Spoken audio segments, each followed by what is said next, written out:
ಶ್ರೀಯುತ ವಚನ ಕುಮಾರ್ ಶ್ರೀ ಅವರು ಈ ಕಾರ್ಯಕ್ರಮದ ಕುರಿತು ತಮ್ಮ ಎರಡು ಮಾತನಾಡಬೇಕು ಅಂತ ಕೇಳ್ಕೊತೇನೆ. ಓಂ ಶ್ರೀ ಗುರುಬಸವಲಿಂಗಾಯ ನಮಃ. ಹಾಲ ತೊರೆಗೆ ಬೆಲ್ಲದ ಕೆಸರು, ಸಕ್ಕರೆಯ ಮಳಲು, ತವ ರಾಜದ ನೊರೆ ತೆರೆಯಂತೆ ಆದ್ಯರ ವಚನವಿರಲು, ಬೇರೆ ಬಾವಿಯ ತೋಡಿ ಉಪ್ಪು ನೀರುಂಬುವನ ವಿಧಿಯಂತೆ ಆಯಿತೆನ್ನ ಮತಿ ಕೂಡಲ ಸಂಗಮ ದೇವ. ವಿಶ್ವಗುರು ಬಸವಣ್ಣನವರ ವಚನವನ್ನು ಸ್ಮರಿಸಿ ಈ ದಿನ ಶರಣು ವಿಶ್ವವಚನ ಫೌಂಡೇಶನ್ ವತಿಯಿಂದ ನಿವೃತ್ತ ನ್ಯಾಯಮೂರ್ತಿಗಳಾದಂತಹ ಶ್ರೀ ಅರಳಿ ನಾಗರಾಜ್ ಸರ್ ಅವರ ದತ್ತಿ ಅಂಗವಾಗಿ ವಚನಗ್ರಾಮ ಕಾರ್ಯಕ್ರಮ ಮತ್ತು ಗದಗದ ಶ್ರೀ ಬಸವರಾಜ ಅಡಿವಯ್ಯ ಹಿರೇಮತ್ ಅವರ ದತ್ತಿ ಅಂಗವಾಗಿ ಶಾಲೆಗಳೆಡೆಗೆ ವಚನಗಳ ನಡಿಗೆ ಕಾರ್ಯಕ್ರಮ ಹಾಗೂ ಅನೇಕ ಬೆಂಗಳೂರಿನ ದಾಸೋಹಿಗಳ ಒಂದು ನೆರವಿನಿಂದ ಸರ್ಕಾರಿ ಶಾಲೆಗಳ ಬಲವರ್ಧನೆಗೆ ಸಮವಸ್ತ್ರ ವಿತರಣೆ ಕಾರ್ಯಕ್ರಮವನ್ನು ಹಮ್ಮಿಕೊಂಡಿದ್ದೇವೆ.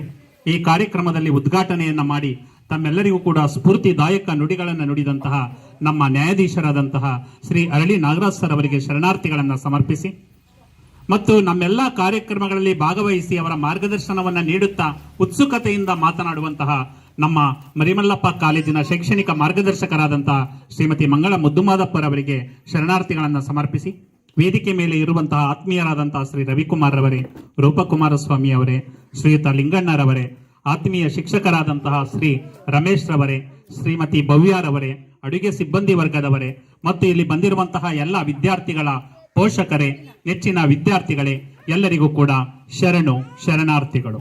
ಹೇಳ್ತೀರಾ? ನೀವೇ ಏನ್ ಹೇಳ್ತೀರಾ? ಬಾಯಿ ಆಡ್ತಾ ಐತೆ. ಶರಣಾರ್ಥಿ. ತುಂಬಾ ಖುಷಿ ಆಯ್ತು ಮಕ್ಕಳ. ನೀವು ಹೇಳುವಂತಹ ವಚನ 1ನೇ ತರಗತಿ ಮಗುನೂ ಬಿಟ್ಟಿಲ್ಲ ನಮ್ಮ ರಮೇಶ್ ಸರ್ ಮತ್ತೆ ಭವ್ಯ ಮೇಡಮ್ ಅಲ್ಲ, 1ನೇ ತರಗತಿಯವ್ರು ಮತ್ತೆ ಎಲ್ಲ ಮಕ್ಕಳು ಕೂಡ ಇಲ್ಲಿ ಎಷ್ಟು ಜನ ಇದ್ದೀರಾ ಅವರೆಲ್ಲ ವಚನ ಹೇಳ್ತೀರಿ ಅಂದ್ರೆ ಪ್ರತಿಭೆ ಶಿಕ್ಷಕರಲ್ಲಿ ಎಂತಹ ಮಟ್ಟದಲ್ಲಿದೆ ಅಂತ ನಾವು ಆಲೋಚನೆಯನ್ನ ಮಾಡಬೇಕಾಗತ್ತೆ. ಯಾಕಂದ್ರೆ ಒಂದು ಶಾಲೆಯಲ್ಲಿ 40 ಮಕ್ಕಳಿದ್ರೆ ಯಾರೋ ತುಂಬಾ ಚೆನ್ನಾಗಿ ಓದ್ತಾರೆ, ಒಂದು 3 ಮಕ್ಕಳ 4 ಮಕ್ಕಳನ್ನ ತುಂಬಾ ಹೈಲೈಟ್ ಮಾಡ್ಬಿಟ್ಟು ಇನ್ನು ಉಳಿದವ್ರನ್ನ ಏನ್ ಮಾಡ್ತಾರೆ? ನೆಗ್ಲೆಕ್ಟ್ ಮಾಡ್ತಾರೆ, ಆದರೆ ಉದಾಸೀನ ಮಾಡ್ತಾರೆ. ಆದರೆ ನಮ್ಮ ಈ ಒಂದು ಶಾಲೆಯಲ್ಲಿ ಎಲ್ಲಾ ಮಕ್ಕಳು ನಿಮ್ಮೆದುರಿಗೆ, ಇನ್ನು ಇದಕ್ಕಿಂತ ತಾಯಿ ಅಂದಿರಿಗೆ ಮತ್ತು ಅಜ್ಜಿ ಅಂದಿರಿಗೆ ಇದಕ್ಕಿಂತ ಭಾಗ್ಯ ಇನ್ನೇನು ಬೇಕು ಅಲ್ಲ? ತುಂಬಾ ಸಂತೋಷವಾಗಿದ್ದಾರೆ. ಅರ್ಥ ಆಯ್ತಲ್ಲ? ಇವತ್ತು 2 ಕಾರ್ಯಕ್ರಮ, ವಚನಗ್ರಾಮ ಕಾರ್ಯಕ್ರಮ ಅಂದ್ರೆ ಪ್ರತಿ ಮನೆಗೆ ಬರ್ತೀವಿ, ಮನೆಗೆ ಬಂದು ಒಂದು ವಚನ ಪುಸ್ತಕ ಕೊಡ್ತೀವಿ. ಮತ್ತೆ ನಮ್ಮ ಅರಳಿ ನಾಗರಾಜ್ ಸರ್ ಎಚ್ಚೆತ್ತ ಮತದಾರ ಪ್ರಜಾತಂತ್ರ ಕಾದಾರ ಅಂತ ಒಂದು ಪುಸ್ತಕವನ್ನ ಬರೆದಿದ್ದಾರೆ. ಅಂದ್ರೆ ನೀವು ಚುನಾವಣೆ ಮಾಡಬೇಕಾದ್ರೆ ಯಾರು ಬಂದು ನಮ್ಮ ಮನೆಗೆ ಹಣವನ್ನ ಕೊಡ್ತಾರೆ, ಯಾರು ಬಂದು ನಿಮ್ಮ ಮನೆಯವ್ರನ್ನ ಶಾಂತಿ ಮಾಡ್ತಾರೆ ಅಂತವ್ರಿಗೆ ವೋಟ್ ಹಾಕುವಂತ ಸಂದರ್ಭ ಇದೆ. ಹೌದಾ? ಅದು ಆಗಬಾರದು. ನಾವೆಲ್ಲ ಏನಾಗಬೇಕು? ಎಚ್ಚೆತ್ಕೊಳ್ಬೇಕು. ಎಚ್ಚೆತ್ತ ಮತದಾರ ಎಚ್ಚೆತ್ಕೊಂಡ್ರೆ ಪ್ರಜಾತಂತ್ರಕ್ಕೆ ಆಧಾರ. ಪ್ರಜಾತಂತ್ರ ಏನಾಗುತ್ತೆ? ಉಳಿಯುತ್ತೆ. ಒಳ್ಳೆಯ ಪ್ರಜಾಪ್ರಭುತ್ವ ಮತ್ತು ಸದೃಢವಾದಂತಹ ದೇಶವನ್ನ ಕಟ್ಟಬಹುದು ಅನ್ನೋ ಉದ್ದೇಶದಿಂದ ಇದನ್ನ ಸುಮಾರು ಇದುವರೆಗೆ ಒಂದು 25ರಿಂದ 30 ಸಾವಿರ ಪುಸ್ತಕಗಳನ್ನ ಮಾಡಿಸಿ ಉಚಿತವಾಗಿ ಹಂಚ್ತಾ ಇದ್ದೀವಿ. ನಮ್ಮ ಹಳ್ಳಿ ನಾಗರಾಜ್ ಸರ್ ಅವರ ಒಂದು ದಾಸೋಹದ ನಿಮಿತ್ತ ಎಲ್ಲಾ ಕಡೆ ಉಚಿತವಾಗಿ ಹಂಚ್ತಾ ಇದೀವಿ. ಇದನ್ನ ಪುಸ್ತಕ ತಗೊಂಡೋಗಿ ಇಟ್ಬಿಡ್ಬೇಡಿ. ಅದನ್ನ ಏನ್ ಮಾಡ್ಬೇಕು? ಅಲ್ಲಿರೋಂಥದ್ದನ್ನ ನಿಮ್ಮ ಮಕ್ಕಳೇ ಓದ್ತಾರೆ. ನಿಮ್ಮ ಮಕ್ಕಳಿದಾರಲ್ಲ ಇವರು ಓದ್ತಾರೆ. ಏನಿದೆ ಓದು ಅಂತ ಹೇಳ್ಬೇಕು. ಅದು ಓದೋದನ್ನ ಅರ್ಥ ಮಾಡಿಕೊಂಡು ಅದನ್ನ ನಿಮ್ಮ ಜೀವನದಲ್ಲಿ ಅಳವಡಿಸ್ಕೊಂಡ್ರೆ ನಿಮ್ಮ ಜೀವನ ಏನಾಗುತ್ತೆ? ಒಂದು ಒಳ್ಳೆಯ ರೀತಿಯಲ್ಲಿ ನಡೆಸೋದಕ್ಕೆ ಸಾಧ್ಯ ಆಗುತ್ತೆ ಅಂತ ಹೇಳ್ತಾ, ಮತ್ತೆ ಮಕ್ಕಳಿಗೆ ನಿಮಗೂ ಕೂಡ ಈ ಪುಸ್ತಕವನ್ನ ಕೊಡ್ತೇನೆ. ಅದನ್ನ ಓದಿ ಯಾರಿಗೆ ಹೇಳ್ಬೇಕು? ನಿಮ್ಮ ತಂದೆ ತಾಯಿಗಳಿಗೆ ಹೇಳ್ಬೇಕು. ಮತ್ತೆ ದೇಶದ ಚಿತ್ತ ಯುವಜನರತ್ತ ಅಂತ ಒಂದು ಪುಸ್ತಕ ಇದೆ. ಆ ಪುಸ್ತಕವನ್ನು ಕೂಡ ಲೈಬ್ರರಿಗೆ ಒಂದು 2-3 ಪುಸ್ತಕ ಕೊಡ್ತೀವಿ. ಅದನ್ನ ಎಲ್ಲರಿಗೂ ಕೊಡೋದಿಲ್ಲ, ಗೊತ್ತಾಯ್ತಲ್ಲ? ಅದನ್ನ ಲೈಬ್ರರಿಯಲ್ಲಿ ನೀವು ತಗೊಂಡು ಅದನ್ನ ಓದಿ, ಅದನ್ನು ಕೂಡ ಅಲ್ಲಿ ಏನು ಒಳ್ಳೆಯ ಅಂಶಗಳಿದೆ ಆ ಒಳ್ಳೆಯ ಅಂಶಗಳನ್ನ ಯಾರಿಗೆ ಹೇಳ್ಬೇಕು? ನಿಮ್ಮ ಮನೆಯವರಿಗೆ ಹೇಳ್ಬೇಕು. ಹೇಳ್ತೀರಪ್ಪ? ಎಸ್. ಮತ್ತೆ ಈ ದಿನ ಸಮವಸ್ತ್ರವನ್ನ ಕೊಡ್ತಾ ಇದೀವಿ. ಕಳೆದ ವರ್ಷ ನಾವು ಬಂದಾಗ 1 ವರ್ಷ ಈಗ ಬಂದು ಅಲ್ಲ, ಕಳೆದ ವರ್ಷ ಇಂಥ ನವೆಂಬರ್ ತಿಂಗಳಿನಲ್ಲೇ ಬಂದಿದ್ದು. ಆ ಸಂದರ್ಭದಲ್ಲಿ ನಿಮ್ಗೆ ಏನ್ ಕೊಟ್ಟಿದ್ದು? ಬ್ಯಾಗ್ ಕೊಟ್ಟಿದ್ದ. ಬ್ಯಾಗ್ ಇಟ್ಕೊಂಡಿದ್ದೀರಾ? ಚೆನ್ನಾಗಿದೆಯಾ ಬ್ಯಾಗು? ಯಾರು ಹರ್ಕೊಂಡಿದ್ದೀರಾ? ಯಾರು ಹರ್ಕೊಂಡಿಲ್ಲ? Very good. ಹಾಗಾದ್ರೆ ತುಂಬಾ ಚೆನ್ನಾಗಿ ಕಾಪಾಡ್ಕೊಂಡಿದ್ದೀರಾ ಅನ್ನಂಗಾಯ್ತು. ಈ ಸಲ ಏನ್ ಕೊಡ್ತಾ ಇದೀವಿ ನಿಮಗೆ? ಸಮವಸ್ತ್ರ. ಈ ರೀತಿ ಟ್ರ್ಯಾಕ್ ಶೂಟ್. ಕಾನ್ವೆಂಟ್ ಮಕ್ಕಳೆಲ್ಲ ನಮ್ಮ ಮಕ್ಕಳು ಕೂಡ ಯಾವ ರೀತಿ ಇರಬೇಕು? ಕಾನ್ವೆಂಟ್ ಮಕ್ಕಳನ್ನ ಮೀರಿಸುವಂತಹ ಪ್ರತಿಭೆ ನೀವು ಓದೋದ್ರಲ್ಲಿದೆ. ಈಗ ಯಾವ್ದ್ರಲ್ಲಿ ಇರಬೇಕು? ನೀವು ಹಾಕೊಳ್ಳುವಂತ ಬಟ್ಟೆನೂ ಕೂಡ ಕಾನ್ವೆಂಟ್ ಮಕ್ಕಳ ರೀತಿಯಲ್ಲಿ ನೀವು ಕೂಡ ಅವರಿಗೆ ಸರಿಸಮಾನರಾಗಿ ನೀವು ಕೂಡ ಪ್ರತಿಭಾವಂತರಾಗಿ ಹೊರಹೊಮ್ಮಬೇಕು ಅನ್ನೋ ಉದ್ದೇಶದಿಂದ ನಮ್ಮ ಶರಣು ವಿಶ್ವವಚನ ಫೌಂಡೇಶನ್ ವತಿಯಿಂದ ಸರ್ಕಾರಿ ಶಾಲೆಗಳ ಬಲವರ್ಧನೆಗೆ ಈ ಅನೇಕ ಕಾರ್ಯಕ್ರಮಗಳು, ಸಮವಸ್ತ್ರ ವಿತರಣೆ ಆಗ್ಬಹುದು, ಬ್ಯಾಗ್ ವಿತರಣೆ ಆಗ್ಬಹುದು, ನೋಟ್ಬುಕ್ ವಿತರಣೆ ಆಗ್ಬಹುದು, ಈ ರೀತಿ ಅನೇಕ ಸೌಲಭ್ಯಗಳನ್ನ ಕೊಡೋದ್ರ ಮೂಲಕ ಸರ್ಕಾರಿ ಶಾಲೆಗಳು ಉನ್ನತೀಕರಣಗೊಳಿಸುವ ನಿಟ್ಟಿನಲ್ಲಿ ನಾವು ಪ್ರಯತ್ನ ಪಡ್ತಾ ಇದ್ದೇವೆ. ಇದು 21ನೇ ಕಾರ್ಯಕ್ರಮ. ನಿನ್ನೆ ನಮ್ಮ ಮಂಗಳ ಮುದ್ಮಾದಪ್ಪ ಮೇಡಮ್ ಅವರು 70 ಮಕ್ಕಳಿದ್ರು. ಎಲ್ಲಿ? ಕಿರಾಳು ಅಂತ ಒಂದು ಶಾಲೆ ಸರ್. ಕಿರಾಳು ಶಾಲೆಯಲ್ಲಿ ಎಲ್ಲಾ ಮಕ್ಕಳಿಗೂ ಕೂಡ ಬ್ಯಾಗ್ ಕೊಡಿಸ್ತರು ಅವರು, ಎಲ್ಲಾ ಮಕ್ಕಳಿಗೆ. ಆ ಬ್ಯಾಗ್ ಕೊಡಿಸಿ ನಾವು ರಾತ್ರಿ ಬರಾಗ 9 ಗಂಟೆ ಆಗೋಯ್ತು. ಆ ಸಂದರ್ಭದಲ್ಲಿ ಮೊನ್ನೆ ನಾವು ಇಲ್ಲೇ ಜೈಪುರದ ಹತ್ರ ಸ್ಯಾಂಡಲ್ ರೋಜ್ ಮತ್ತು ಅನ್ನಪೂರ್ಣೇಶ್ವರಿ ಅಂತ ಇದೆ, ಅಲ್ಲಿ ಕೂಡ ಕಾರ್ಯಕ್ರಮವನ್ನ ಮಾಡಿದ್ವು ನಿರಂತರವಾಗಿ. ಈಗ 80ನೇ ಕಾರ್ಯಕ್ರಮ ಇದು. ಶಾಲೆಗಳಡೆಗೆ ವಚನಗಳ ನಡಿಗೆ ನಿಮ್ಮ ಶಾಲೆಯಲ್ಲಿ ನಡೀತಾ ಇರೋದು 80ನೇ ಕಾರ್ಯಕ್ರಮ. ಸುಮಾರು 10ಕ್ಕೂ ಹೆಚ್ಚು ಕಾರ್ಯಕ್ರಮಗಳಲ್ಲಿ ನಮ್ಮ ನ್ಯಾಯಾಧೀಶರಿದ್ದಾರೆ, ನಮ್ಮ ಮೇಡಮ್ ಅವರಿದ್ದಾರೆ. ಇದರ ಉದ್ದೇಶ ಏನು? ಇದ್ರ ಉದ್ದೇಶ? ಇದರಲ್ಲಿ ಏನಿದೆ? ಒಂದು ಒಳ್ಳೆಯ ಮೌಲ್ಯ ಇದೆ. ಇಂಥ ಕಾರ್ಯಕ್ರಮಗಳಲ್ಲಿ ಭಾಗಿಯಾಗಿ ಒಳ್ಳೆಯ ಮಾತುಗಳನ್ನ ಹಾಡಿದಾಗ ನಮ್ಮ ಆಯಸ್ಸು ಕೂಡ ವೃದ್ಧಿ ಆಗುತ್ತೆ, ಮತ್ತೆ ನಮ್ಗೆ ಒಂದು ರೀತಿ ಒಳ್ಳೆಯ ರೀತಿಯಲ್ಲಿ ಚಿಂತನೆಯನ್ನ ಮಾಡೋದಕ್ಕೆ ಅವಕಾಶ ಆಗುತ್ತೆ ಅಂತ ನಮ್ಮ ಸರ್ ಇನ್ನೂ ಒಂದು ವಾರ ಬಿಟ್ರೆ ಬೇಕಾದ್ರೂ ಕಾರ್ಯಕ್ರಮವನ್ನ ಮಾಡಿದ್ರೆ ಇಲ್ಲೇ ಇರ್ತಾರೆ. ಆದರೆ ನಾವೊಂದು ಉದ್ಯೋಗದಲ್ಲಿ ಇರೋದ್ರಿಂದ ನಮಗೆ ಸಮಯ ಅಭಾವ ಇರೋದ್ರಿಂದ ಅದಕ್ಕೆ ಹೊಂದಿಸ್ಕೊಳ್ಳೋದು ಕಷ್ಟ ಆಗ್ತಾ ಇರೋದ್ರಿಂದ ಒಂದು ಸಲ ಬಂದಾಗ ಒಂದು ವಾರ ನಿರಂತರ ಕಾರ್ಯಕ್ರಮ. ಕಳೆದ ವರ್ಷ ಬಂದಾಗ ನಿರಂತರವಾಗಿ ಸ್ವಾತಂತ್ರ್ಯ ಅಮೃತೋತ್ಸವಕ್ಕೆ ವಚನಗಳ ನಿತ್ಯೋತ್ಸವ ಅಂತ ಒಂದು ವಾರ ಕಾರ್ಯಕ್ರಮ, 8 ಕಾರ್ಯಕ್ರಮ ಪ್ರತಿದಿನ ನಡೆಸಿದ್ದು. 8 ಕಾರ್ಯಕ್ರಮಗಳಲ್ಲಿ ನಮ್ಮ ಸರ್ ಇದ್ರು. ಈ ಸಲ 4 ಕಾರ್ಯಕ್ರಮ, ಮೊನ್ನೆ 2, ನಿನ್ನೆ 1, ಇವತ್ತು 1, 4 ಕಾರ್ಯಕ್ರಮಗಳಲ್ಲಿ ನಿರಂತರವಾಗಿದ್ದಾರೆ. ಅವರಿಗೆ 1950 ಅಂದ್ರೆ ಎಷ್ಟು ವಯಸ್ಸು? 73 ವರ್ಷ ಆದ್ರೂ ಎಷ್ಟು ಚಿರ ಯುವಕನಂತೆ ಒಂದು ರೀತಿ ಅವರು ಉತ್ಸಾಹ ತುಂಬಿದ್ದಾರೆ. ಈ ಕೆಲವು ಹುಡುಗರು ನೋಡ್ಬೇಕು 20 ವರ್ಷ 22 ವರ್ಷ ಮುಖ ನೋಡಿದ್ರೆ ಏನಾಗಿರುತ್ತೆ, ಅವ್ರಿಗೆ ಏನೋ ತಲೆ ಮೇಲೆ ಭಾರ ಬಿದ್ದೋದಂಗೆ ಆಗ್ಬಿಟ್ಟಿರ್ತಾರೆ. ಇಂಥ ಕಾರ್ಯಕ್ರಮಗಳಲ್ಲಿ ಭಾಗವಹಿಸಿ ಇನ್ನು ಉತ್ಸಾಹದ ಚಿಲುಮೆಯ ರೀತಿ ಅವರು ನಮ್ಮ ಎಲ್ಲಾ ಕಾರ್ಯಕ್ರಮಗಳಲ್ಲಿ ಭಾಗವಹಿಸ್ತಾ ಇದ್ದಾರೆ ಅಂದ್ರೆ ಅದು ನಮ್ಮೆಲ್ಲರ ಸೌಭಾಗ್ಯ. ಅವರು ಹೇಳಿರುವಂತಹ ಮಾತುಗಳನ್ನ ನೀವೇನ್ ಮಾಡಬೇಕು, ಜೀವನದಲ್ಲಿ ಅಳವಡಿಸಿಕೊಂಡು ಒಂದು ನಿಮ್ಮ ಮಕ್ಕಳನ್ನ ಸಚ್ಚಾರಿತ್ರವಂತರನ್ನಾಗಿ ಕಟ್ಟಬೇಕು. ಈಗ ಅವರಲ್ಲಿ ಇರುವಂತಹ ಪ್ರತಿಭೆಯನ್ನ ನೀವು 7ನೇ ಕ್ಲಾಸ್ 8ನೇ ಕ್ಲಾಸ್ ಆದ್ಮೇಲೆ ಅವರು ದೊಡ್ಡವರಾಯ್ತು ಅಂದ ತಕ್ಷಣ ನಮ್ಮ ಹೆಣ್ಮಕ್ಳು ನೀವು ಶಾಲೆ ಬಿಟ್ಟು ಬಿಡಿಸ್ತಾ ಇದ್ದೀರಾ ಅಲ್ವಾ? ಶಾಲೆಯನ್ನ ಬಿಡಿಸಬಾರದು. ಮುಂದೆ ಪಕ್ಕದಲ್ಲಿ ಶಾಲೆ ಇದೆ, ಆ ಶಾಲೆ ಎಲ್ಲಾ ಸೌಲಭ್ಯಗಳು ಉಚಿತವಾಗಿರುತ್ತೆ. ಬ್ಯಾಗ್ ಉಚಿತ, ನೋಟ್ಬುಕ್ ಉಚಿತ, ಎಲ್ಲ ಇರುತ್ತೆ. ಮತ್ ಜೊತೆಗೆ ಇಂಥ ಶಿಕ್ಷಕರು ಸಿಕ್ಬಿಟ್ರೆ ಇನ್ನು ಏನೇನು ಸೌಲಭ್ಯಗಳು ಬೇಕು ಎಲ್ಲ ಸೌಲಭ್ಯಗಳನ್ನು ಕೂಡ ಅವರು ಕೊಡಿಸ್ತಾರೆ.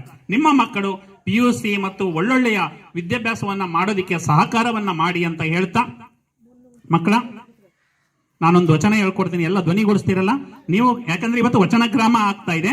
ವಚನ ಗ್ರಾಮ ಅಂದ್ರೆ ಪ್ರತಿ ಮನೆಯಲ್ಲಿ ಒಂದೊಂದು ವಚನ ಬುಕ್ ಇರುತ್ತೆ. ಆ ವಚನಗಳನ್ನ ಏನ್ ಮಾಡಬೇಕು, ನೀವು ಅಭ್ಯಾಸ ಮಾಡಬೇಕು. ನೀವು ಸುಮಾರು ಜನ ಓದಿದಿರಿ ಹೆಣ್ಮಕ್ಳು, ಗಂಡು ಮಕ್ಕಳೇ ಓದ್ತಾ ಇಲ್ಲ ಈಗ ಅಲ್ವಾ? ಆದ್ರೆ ಗಂಡು ಮಕ್ಕಳನ್ನು ಓದೋ ರೀತಿ ಮಾಡಬೇಕು. ಅವರನ್ನ ಕೂರಿಸ್ಕೊಂಡು ವಚನವನ್ನ ಹೇಳೋ ರೀತಿ ನೀವೇನ್ ಮಾಡಬೇಕಾಗತ್ತೆ. ಮಾಡ್ತೀರಲ್ಲ? ಈಗ ನಾನು ಒಂದು ವಚನವನ್ನ ಹೇಳ್ಕೊಡ್ತೀನಿ, ಆ ವಚನವನ್ನ ನೀವು ಹೇಳ್ಬೇಕಾಗತ್ತೆ. ಜೋರಾಗಿ ಹೇಳ್ತೀರಾ? ಉಳ್ಳವರು, ಧ್ವನಿ ಇಲ್ಲ, ನನ್ನ ಧ್ವನಿ ನೋಡಿ ಎಷ್ಟು ಜೋರಾಗಿದೆ. ಉಳ್ಳವರು ಶಿವಾಲಯವ ಮಾಡುವರು, ನಾನೇನೋ ಮಾಡಲಿ ಬಡವನಯ್ಯ, ಎನ್ನ ಕಾಲೇ ಕಂಬ, ದೇಹವೇ ದೇಗುಲ, ಶಿರವೇ ಹೊನ್ನ ಕಳಸವಯ್ಯ, ಕೂಡಲ ಸಂಗಮ ದೇವ ಕೇಳಯ್ಯ, ಸ್ಥಾವರ ಕಳಿವುಂಟು ಜಂಗಮ ಕಳಿವಿಲ್ಲ. ಏನೀಗಂದ್ರೆ ಈಗ ವಚನ ಹೇಳಿದ್ನಲ್ಲ, ಅದರ ಅರ್ಥ ಏನು? ಉಳ್ಳವರು ಶಿವಾಲಯವ ಮಾಡುವರು. ಈ ಕೆಲವರು ದೇವರು ಅಂದ್ರೆ ಧರ್ಮಸ್ಥಳಕ್ಕೆ ಹೋಗ್ಬೇಕು, ತಿರುಪತಿಗೆ ಹೋಗ್ಬೇಕು ಅಂತ ಅಂದ್ಕೊಂಡಿದ್ದಾರೆ. ಹೌದಾ? ಎಷ್ಟು ಖರ್ಚಾಗುತ್ತೆ ಅಲ್ಲಿಗೆ? 1000 ರೂಪಾಯಿ ಖರ್ಚಾಗುತ್ತಲ್ವಾ? ನನ್ನ ಹತ್ರ ದುಡ್ಡಿಲ್ಲ, ನಾನೇನ್ ಮಾಡ್ಲಿ? ನನ್ನ ಹತ್ರ ಹಣ ಇಲ್ಲ, ಏನ್ ಮಾಡ್ಲಿ ನಾನು? ಧರ್ಮಸ್ಥಳಕ್ಕೆ ಹೋಗಕ್ ಹಣ ಇಲ್ಲ, ತಿರುಪತಿಗೆ ಹೋಗೋದಿಕ್ಕೆ ಹಣ ಇಲ್ಲ, ಏನ್ ಮಾಡ್ಲಿ? ಉಳ್ಳವರು ಶಿವಾಲಯ ಮಾಡ್ತಾರೆ, ನಾನೇನು ಮಾಡಲಿ ಬಡವನಯ್ಯ, ಅದಕ್ಕೆ ನಾನು ಬಡವ, ನಾನೇನ್ ಮಾಡ್ಲಿ? ಎನ್ನ ಕಾಲೇ ಕಂಬ, ನನ್ನ ಕಾಲೇ ಏನಾಗುತ್ತೆ? ದೇವಸ್ಥಾನಕ್ಕೆ ಇರ್ತಾರಲ್ಲ ಆ ಕಂಬ. ದೇಹವೇ ದೇಗುಲ, ನನ್ನ ದೇಹವೇ ದೇಗುಲ. ಶಿರವೇ ಒನ್ನ ಕಳಸವಯ್ಯ. ನನ್ನ ತಲೆ ಏನಾಗಿರುತ್ತೆ? ಆ ದೇವಸ್ಥಾನಕ್ಕೆ ಇಡುವಂತಹ ಕಳಸ. ಅದನ್ನ ಇಟ್ಕೊಂಡು ನಾನು ಒಳ್ಳೆಯದನ್ನ ಮಾಡ್ತಾ ಇದ್ರೆ ನಾನೇ ಏನಾಗ್ತೀನಿ? ದೇವರಾಗ್ತೀನಿ ಅಂತ. ಅಂದ್ರೆ ನೀವು ಒಳ್ಳೆ ಕೆಲಸವನ್ನ ಮಾಡ್ತಾ ಇದ್ರೆ ಆ ಶರಣರ ಕಲ್ಪನೆ ಏನಿತ್ತು, ಯಾವುದೇ ದೇವರನ್ನ ನಂಬೋದಕ್ಕಿಂತ ಬದಲು ಮಾನವನೇ ಏನಾಗ್ಬೇಕು? ಮಹಾದೇವನಾಗ್ಬೇಕು. ಮಾನವರೇನಾಗ್ಬೇಕು? ಮಹಾದೇವನಾಗ್ಬೇಕು ಅನ್ನೋ ಒಂದು ಉದ್ದೇಶದಿಂದ ಉಳ್ಳವರು ಶಿವಾಲಯವ ಮಾಡುವರು, ನಾನೇನು ಮಾಡಲಿ ಬಡವನಯ್ಯ ಎನ್ನ ಕಾಲೇ ಕಂಬ, ದೇಹವೇ ದೇಗುಲ, ಶಿರವೇ ಹೊನ್ನ ಕಳಸವಯ್ಯ, ಕೂಡಲ ಸಂಗಮ ದೇವ ಕೇಳಯ್ಯ, ಸ್ಥಾವರ ಕಳಿವುಂಟು ಜಂಗಮ ಕಳಿವಿಲ್ಲ ಅಂತ ಹೇಳಿದ್ರು. ಈ ವಚನವನ್ನ ನೀವು ಜೀವನದಲ್ಲಿ ಅಳವಡಿಸ್ಕೊಂಡು ನಾವು ಎಲ್ಲಿ ಒಳ್ಳೆಯ ಕಡೆಗೆ ಹೋದಾಗ ನನ್ನ ಕಾಲು ಏನಾಗುತ್ತೆ? ದೇವಸ್ಥಾನ ಆಗುತ್ತೆ. ಒಳ್ಳೆಯ ಮಾತನ್ನ ಹಾಡಿದಾಗ ನನ್ನ ಬಾಯಿ ಏನಾಗುತ್ತೆ? ದೇವಸ್ಥಾನದ ನುಡಿಗಳು ಅಮೃತ ನುಡಿಗಳಿಗಿಂತ ಹೆಚ್ಚಾಗುತ್ತೆ. ಆದುದರಿಂದ ಈ ಕಾರ್ಯಕ್ರಮದಲ್ಲಿ ಮನುಷ್ಯರು ದೇವರಾಗಬೇಕು ಅಂತ ಹೇಳಿದೆ. ಅದಕ್ಕೆ ಅಲ್ಲಮ ಪ್ರಭುದೇವರು ಒಂದು ವಚನವನ್ನೇ ಹೇಳ್ತಾರೆ, ನಾ ದೇವನಲ್ಲದೆ ನೀ ದೇವನೇ. ದೇವಸ್ಥಾನದ ಹತ್ರ ಹೋಗಿದ್ದಾರೆ, ದೇವರ ಹತ್ರ ನಿಂತ್ಕೊಂಡಿದ್ದಾರೆ. ನಾ ದೇವನಲ್ಲದೆ ನೀ ದೇವನೇ, ನೀ ದೇವನಾದಡೆ ಎನ್ನನೇಕೆ ಸಲಹೆ. ನೀನೇನಾದ್ರು ದೇವರಾಗಿದ್ರೆ ನನ್ನ ಯಾಕೆ ನೀ ಕಾಪಾಡೋದಿಲ್ಲ? ಸುಮಾರು ಜನ ದೇವಸ್ಥಾನದ ಮುಂದೆ ಭಿಕ್ಷುಕರು ಕೂತಿರ್ತಾರೆ ಅಲ್ಲ, ಆದ್ರೆ ಭಿಕ್ಷುಕರು ಏನಾಗಿರ್ತಾರೆ? ಭಿಕ್ಷುಕರಾಗೇ ಇರ್ತಾರೆ ಹೊರತು ಅವತ್ತು ಯಾರು ಕೂಡ ಶ್ರೀಮಂತರಾದದನ್ನ ನೋಡ್ಲಿಲ್ಲ. ಅದಕ್ಕೆ ನೀ ದೇವನಾದಡೆ ಎನ್ನನೇಕೆ ಸಲಹೆ, 6-5 ಒಂದು ಕುಡಿತೆ ಉದಕವ ನೆರವೇ. ಯಾಕೆ ನಾನು ದೇವನ ಹೇಳ್ತೀನಿ ಅಂದ್ರೆ, ಯಾರಾದ್ರೂ ದಾಹ ಅಂತ ಬರ್ತಾರೆ ಮನೆಗೆ, ದಾಹ ಅಂತ ಬಂದಾಗ ಅವ್ರಿಗೆ ಏನ್ ಕೊಡ್ತೀನಿ? ಒಂದು ಲೋಟ ನೀರನ್ನ ಕೊಡ್ತೀನಿ.